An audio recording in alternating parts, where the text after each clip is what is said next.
Wow! What's up guys? It's me again, Mr. Butt, and today we're going to talk about something that everybody's been talking for a while. It's plastic.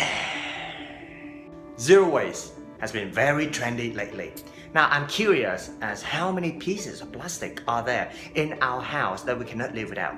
Let's go around and count. Food container, food wrap, noodle bag, ziploc bag, remote control, helmet, eyeglasses, Water bottle, lollipop, plastic bag, plastic, plastic, plastic, plastic, plastic, plastic, plastic, plastic, plastic.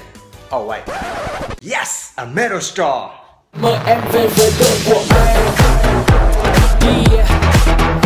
So you see everyone, there are a lot, tons of plastic stuff in our house.